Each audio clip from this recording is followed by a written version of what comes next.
Bonjour à tous, ici Olivier Dulac pour une nouvelle vidéo football.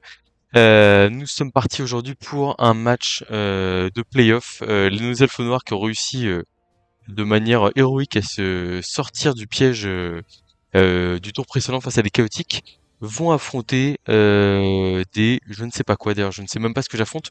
Pour être honnête avec vous, ma connexion est assez catastrophique. Euh, et, euh, et comment et bah vous voyez j'ai pas de caméra là. On va rentrer dans une période de mode dégradé. Et donc clairement, on va voir comment tout ça se passe. J'espère que vous m'entendez bien, que la vidéo sera quand même de qualité. On va y croire. Donc apparemment, j'affronte dans la noblesse impériale, ce qui est pas forcément un mauvais match-up pour les elfes noirs. On va voir combien j'ai de primes de match et ce qu'on va jouer. Comme j'ai dit, je pense que globalement, ces playoffs, ça va être les sorciers et moi, parce que j'ai une équipe qui a une TV qui est extrêmement faible du fait en fait, je pensais pas me qualifier pour ces playoffs, donc c'est vrai que ça a été une surprise inattendue. Et j'ai passé le premier tour, me voilà au deuxième, et avec des elfes et un sorcier, tout est toujours possible. Alors ça va être difficile parce qu'on va affronter des équipes très costaudes. Il y aura toujours la menace des prolongations qui sera négative pour nous dans le sens où on n'a pas les ressources au niveau de l'équipe pour lutter sur un match de 24 tours. Mais bon, on va faire de notre mieux, clairement. Le challenge, c'est d'essayer d'être plus euh, le plus le plus comment le plus pertinent sur l'achat enfin sur la gestion de notre chrono, etc. J'ai l'impression que l'équipe adverse a moins de TV que nous. Non, mais je suis sur les fesses. Bah oui, c'est bien le cas. Qu'est-ce que c'est que ça? Je ne comprends pas ce qui m'arrive. Et bah écoutez, je suis prêt à jouer. L'adversaire a 220 000 de prime de match. Est-ce qu'il sait ce qu'il va prendre? Je crois que 220 000, c'est pile le prix de Zug. Ça change un peu la donne, tout ça. Il a 3 relances. Je vois mais c'est très marrant. Je vais voir le bilan de son équipe, mais c'est possible qu'il ait aussi un peu été un rattrapé de dernière minute comme moi. Et, euh, et voilà quoi. Il a pris le nain blanc, très pertinent de sa part, qui lui permet de donner des compétences. On l'a pas encore joué sur la chaîne le nain blanc, mais c'est vrai que c'est un star player qui est assez complexe et qui peut donner pas mal d'avantages. Il décide de démarrer en défense, ce qui est tout à fait en attaque, ce qui est tout à fait logique. Je vous rappelle, qui dit match à prolongation dit c'est une idée souvent très pertinente de démarrer le match en, en attaque. Comme ça, en fait, vous limitez la pression physique que vous allez subir. Ok, ok, on est pas mal, on est 11. On sait déjà qu'on va envoyer la balle, je pense, à l'autre bout du terrain. Et il a même pas de ramasseur. S'il a un ramasseur de balles, mais y a quoi? Y a perce nuage niveau 4. Je pense que c'est que des. Enfin, ça doit être des compétences aléatoires qu'il a. Alors on va quand même vérifier On passe dans la course. Si ce joueur accomplit une passe rapide, il peut se déplacer après avoir fait son action de passe. Ok. Passe, bon, c'est relance du jet de passe. Sur le ballon, ça c'est ok. Fumble rookie, mais ça qu'est-ce que c'est que ça déjà? Quand ce joueur accomplit une action de déplacement ou de blitz et est en position de ballon, il peut abandonner la balle. Ok. Perce nuage. Bon, il peut faire pas mal de choses, hein, ce passeur. Et il peut nous empêcher de relancer la réception du ballon. Il a l'air décidé à porter la balle avec son blitzer plus un mouvement. Ce que je peux comprendre, bloc esquive, c'est très bien. Mais il a pas de prise sûre. Il a un seul garde. En vrai, il a une équipe qui est assez fragile contre la nôtre, hein. Donc là, à mon avis, il va donner châtaigne à son garde du corps, lutte, enfin tacle garde. Donc faut savoir que j'affiche pas les compétences adverses, mais je vous rappelle quand vous voyez un cercle orange, c'est que on a du lutte stabilité en face. Les paysans ont comment? Ont un parade eux. Voilà. Donc là, on a un domestique avec bloc, c'est frénésie, c'est marrant. Une équipe vraiment étrange. Pour le coup, je m'attendais à tomber contre une nouvelle équipe à 1 800 000, donc je suis très surpris. Je voulais voir le bilan de l'équipe adverse. Nanana. Ah, ça n'apparaît pas. C'est marrant ça. Alors par contre, je crois que je me suis raté, parce que comme j'étais en train de regarder ça, euh, ok. Bah, j'ai envoyé la balle pas du tout, je voulais, mais en vrai, c'est pas horrible. On tire un petit blitz pour démarrer la game. Pourquoi pas, écoutez, pourquoi pas. On va envoyer un glissade contrôlé là-bas, et envoyer le bloc châtaigne ici, je pense, hein.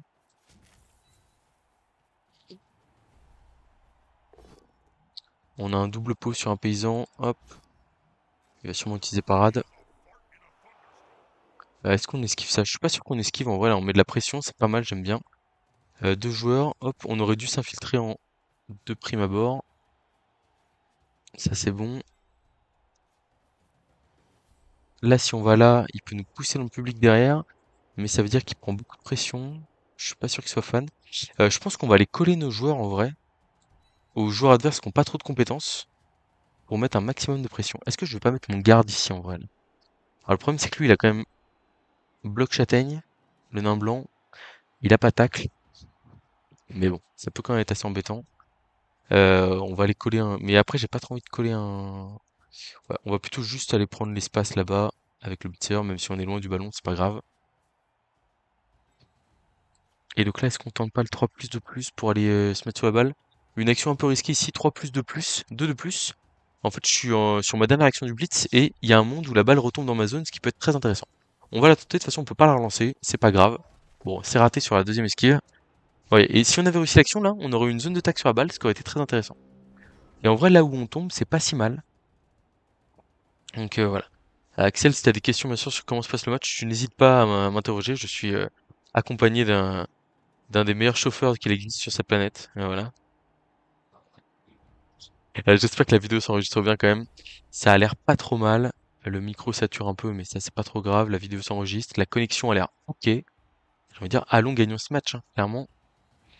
Ouais, j'aurais pu envoyer mon garde directement ici, mais en fait le problème c'est que le nain blanc aurait eu 2 dés sur le garde gratuitement. Alors si je l'avais mis à droite, c'était qu'un dé. Mais bon, je me méfie quand même de l'équipe adverse. Après, c'est vrai que le choix de lui mettre de la pression sera peut-être pertinent un peu plus tard dans le match.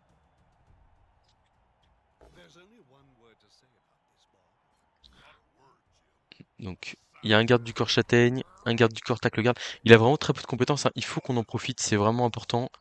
Il faut qu'on fasse jouer nos glissades contrôlées, etc. pour faire déjouer notamment les paysans qui n'ont pas de compétences. Ah, là, par exemple, le but, c'est que bah, le paysan qui est par terre, bon, il n'a pas le choix, il va faire une esquive 4 plus en fin de tour. Mais on peut vraiment l'empêcher de jouer, hein, littéralement.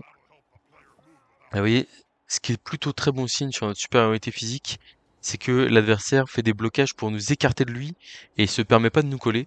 Simplement parce qu'on a un garde de chaque côté. Et comme il prend la pression sur le blitz, autant vous dire qu'on sait qu'il va relancer le pick-up. Il décide de juste se relever ici. Il fait un double post-call derrière, il a pas bloc. Une première relance consommée. Attention. Attention à la phase d'attaque qui pourrait être critique. Ok, donc il va sûrement blitzer avec le tacle châtaigne. Ce qui va lui donner châtaigne avec... Oh, c'est très bien fait, hein. Avec le nain blanc ici. Pour aller mettre 2 dés sur la furie, j'imagine. Elle tombe par terre. Tac châtaigne, c'est très bien joué. Je pense que c'est une très bonne option de tour. Ça passe l'armure de la furie. Et ça passe l'armure grâce à la châtaigne, hein. C'est une très bonne chose pour lui. Après, là, ce que j'aime pas, c'est que il peut finir avec un joueur dans le public sur notre tour assez facilement. Et puis il peut aussi prendre de la pression sur le porteur de balle, donc en vrai c'est pas terrible. Bon, heureusement que notre Fury est resté sur le terrain.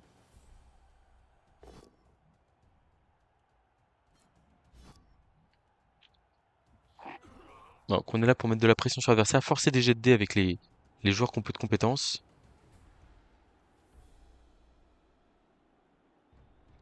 Ah, j'ai pas branché. Qu'est-ce qui se... Alors, tac, si l'ordinateur est branché, tout va bien. Non, l'ordinateur n'est pas branché.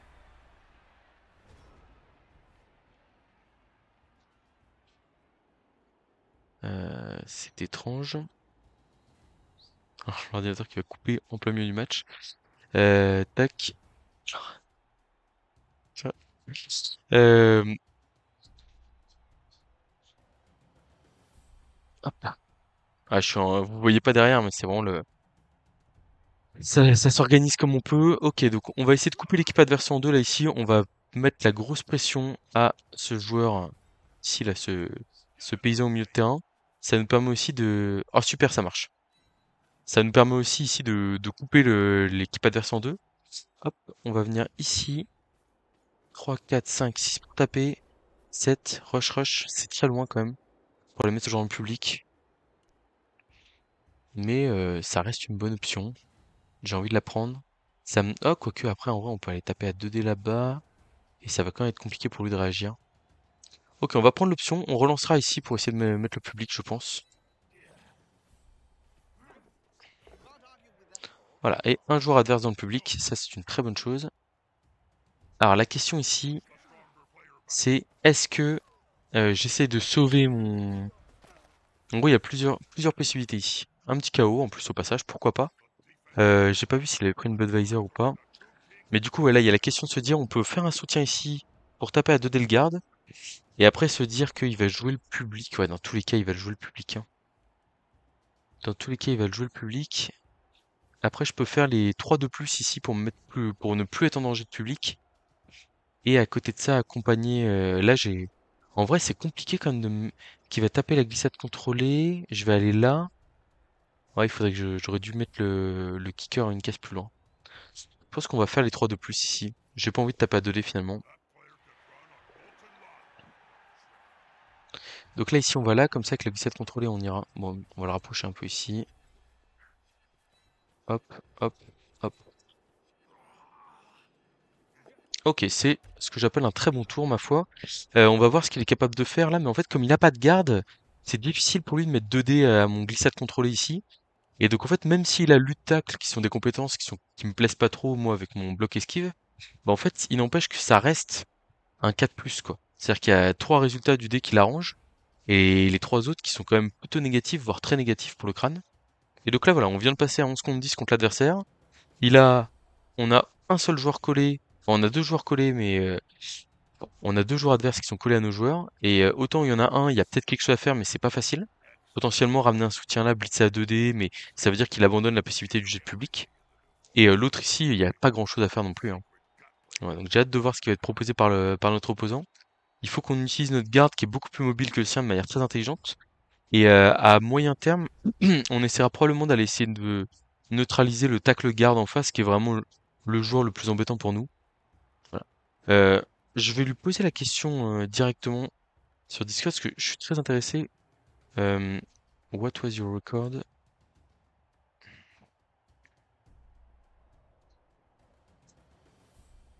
with this team?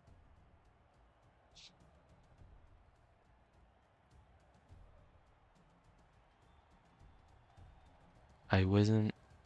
Je ne m'attendais pas à tomber contre une équipe avec aussi peu d'expérience.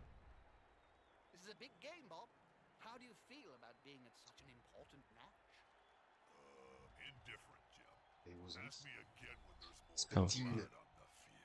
Ah, ouais, ouais, j'ai en plus un... Non, mais le mec, il est pilote et traducteur à côté de moi, c'est fou, quoi. Il y a des gens qui ont des qualités comme ça. To fight a team with some... Euh, with soulless, je sais pas trop si c'est le terme. C'est à moi de jouer ou quoi? Ou c'est lui qui joue et qui joue pas là? Non, c'est lui qui joue. With those number of skill. Voilà. Ça, comme ça, il va comprendre, je pense. Je me fais moquer à côté, mais croyez-moi, je me laisse pas faire. Alors, ok. Qu'est-ce qu'il donne ici? Ah non, il a activé son joueur à côté du nain blanc, mais il utilise pas la compétence spéciale. Il blitz ce nain blanc. Ok, 2D avec bloc châtaigne, c'est pertinent. Le nain blanc qui est un très bon blitzer pour lui. Ok, et du coup derrière il a 2D sur mon blitzer. Glissade contrôlée, et il va mettre 2D tacle évidemment. On va pouvoir taper ici. Alors attendez, je réfléchis là. Faut bien réfléchir à la case où on va. Je pense qu'on va aller de front là comme ça.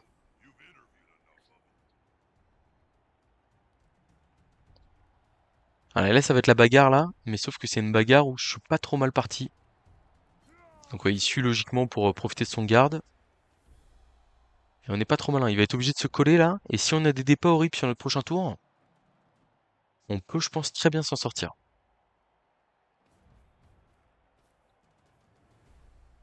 Voilà. Ou alors on peut tout simplement fuir le combat aussi, hein, lâchement, mais on va dire tel un elfe, c'est pas un problème pour moi, hein.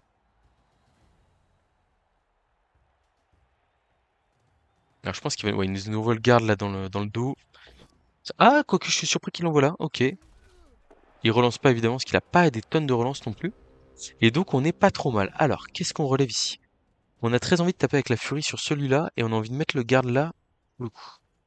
Donc d'abord, on va taper avec le lutteur ici pour se débarrasser du joueur adverse. Double flèche.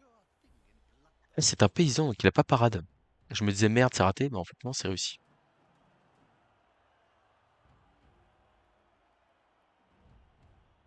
On va pas le suivre, hein, évidemment.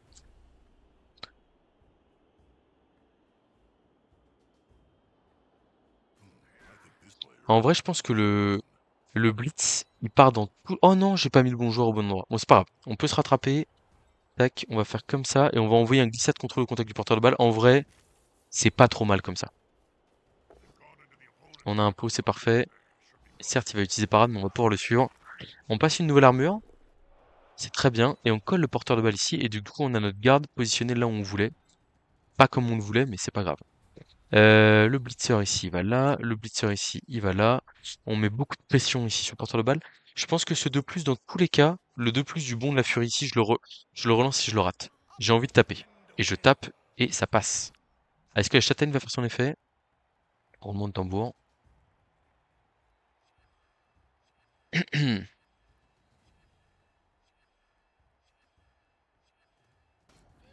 Non, elle marche pas. Donc là, on a le choix entre taper le garde ici à 2D, mais le problème c'est qu'on on a ce 3/4 qui est quand même en difficulté. Le porteur de balle qui peut quand même faire de la magie. Donc en vrai, on va juste replacer la furie. Il faut qu'on joue un minimum conservateur quand même. Ici, hop, on va se mettre là. On va mettre 2D ici. On esquivera en fin de tour avec le 3/4. À 2D sur le lutteur tacle ici. Paf, il tombe par terre, c'est très bien. Il va peut-être pas utiliser stabilité, hein. Ce serait pertinent de pas l'utiliser, je pense, ici. Ok, il l'a utilisé. Et donc là, on va pas faire le 1D, sinon on finit trop facilement en public. On va faire le 3+ ici. 3+, 2+ pour aller se mettre en rideau ici. Et on relancera pas si on rate. Ce qui ne nous est pas arrivé, fort heureusement. Bon, si on fait le bilan de ce tour, on n'a pas utilisé de relance. On a collé le porteur de balle. On a commencé à mettre une saine pression sur la cage.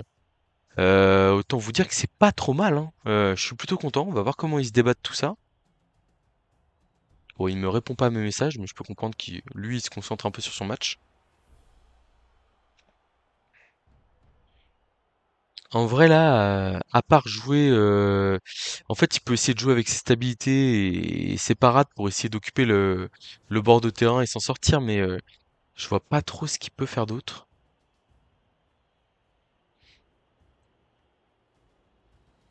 Ah, le nain blanc qui a parade, hein, faut pas l'oublier. Parade intrépide. Ah, n'est pas une belle compétence. Donc là, on voit l'arrière de la cage qui est immobilisé par deux blitzers, c'est très embêtant pour lui.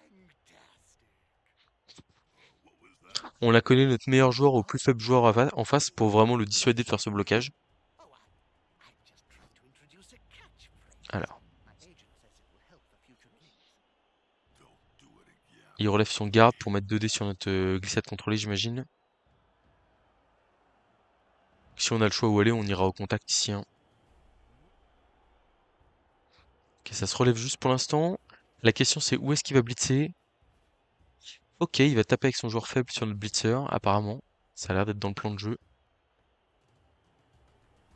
Voilà. Coller un glissade contrôle au porteur de balle, c'est excellent parce qu'en fait, ça force des esquives 3+, et il a beau avoir esquive, à tout moment, ça peut rater, et ça peut nous être très favorable, quoi. Le double post-cull, il a pas bloc, ça force une nouvelle relance.